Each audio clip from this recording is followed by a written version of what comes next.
and the skaters don't use it, and the cities are like, you skate punk kids, Right. use the skate park, and they're like, your skate park sucks, and they're like, no, it doesn't, and yes, it does, and they skate away. Or they do it well, and Yeah. it's too crowded. Well, if there's one thing I know is that for every skate park in any city, there will be a group of skaters saying this place sucks. Sure. I remember when we shot at a skate park, remember? Oh, yeah. These local kids, and it Yeah. was a new skate park. One of them, that one kid was pretty good. Yeah, he was all right.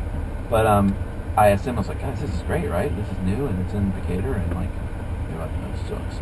Yeah. Well, then that one kid lied. He said he lived from like a seedier part of Atlanta. And Yeah. hit us up for bus fare. He's a total buzzer. And one of the crew saw him like go into his house like a block away in this very nice neighborhood of Decatur.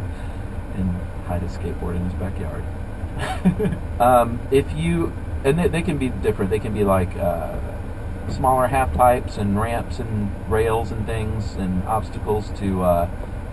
My recommendation, if you ever visit LA, is to go to Venice Beach to their newish skate park there. Uh-huh. And it is like the cement bowl. It's like a huge series of connected swimming pools. Yeah. And this is where you'll see you'll see the old school guys that aren't leaving the bowl, that are just like carving it up as like sweet as pudding. Mm-hmm. And then you've got guys that will really know what they're doing. Yeah.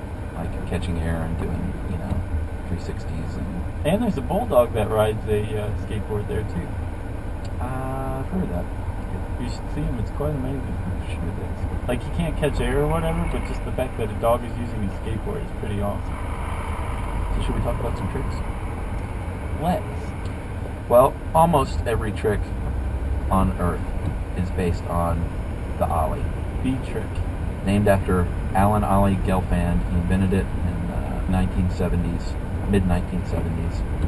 And that is basically when you jump up in the air, and if you've seen skateboarders do it, you might wonder how on earth do they jump up in the air and have that skateboard seemingly attached to their feet. Mm-hmm. I never was very good at it. Oh, really? No. I could ollie pretty good. I was more of a sidewalk surfer than like a trick aerial guy. Yeah. Well, I wasn't a trick aerial guy either, but I could ollie, Well, explain the ollie. Oh, well, okay, so the ollie is, let's say you're on your board and you're on a flat surface, you kick the tail of the skateboard down really hard against the ground. Yeah. And what this does is this exerted force allows you to overcome the force of gravity. Mm-hmm. And since you're jumping at the same time, you jump into the air, Yeah. You're taking off your own downward pressure on the board.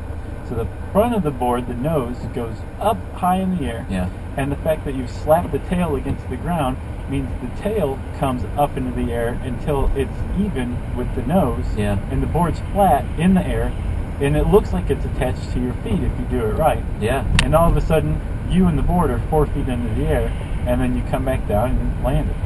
Well, that's an ollie. It's funny you mentioned 4 feet. The world record, Danny Wainwright he's from England, recorded a 44.5-inch ollie. Wow. It's pretty amazing. Yeah. Was it like standing still? No, it's like, they just set up something to jump over. Oh, gotcha. You keep adding layers until, you can't jump any higher. Yeah. And then you've got 10 feet to get going. And you just pop up and it looks like it's attached to a feet. And the ollie is so integral to so many other tricks. Yeah.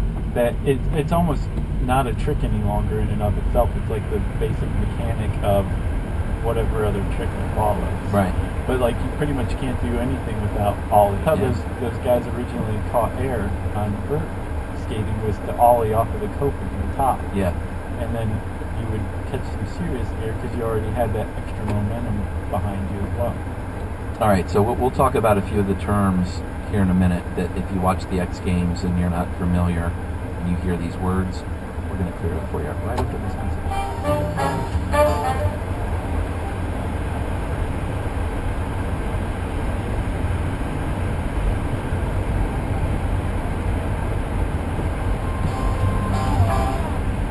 Okay, we're back, Chuck. We're going to talk about the names of tricks. Different types of tricks. Yeah. All right, so if you've ever watched the X Games and you hear the sort of annoying announcers, admittedly, using all these words you've never heard, we're going to explain what some of these words mean just to help you follow along. You might hear, we got front side there, or whatever. Front side is when you're facing the obstacle and performing the trick, as opposed to back side when your back is to the obstacle. Yeah, like you're basically going backwards on the skateboard. That's right. Yeah, the 180 is a pretty basic trick, but it's, it's where you ollie and you and the board turn 180 degrees to face in the opposite direction. Yeah, like you go up the ramp, and then you turn in midair and you come right back down. You can also do it on a flat surface, or you could 180 onto like a park bench or something, and grind it, whatever. Yeah. But the 180 also kind of forms the basis for a lot of other tricks, especially vert tricks, like 360s and 540s, all the way up to 1080s. Yeah. And you can like grab the side of your board and just do all sorts of cool stuff. Yeah, Tony Hawk famously completed the first 900-degree turn, and for many years they thought that was it, until a 12-year-old named Tom Shar in 2012 pulled off the first 1080.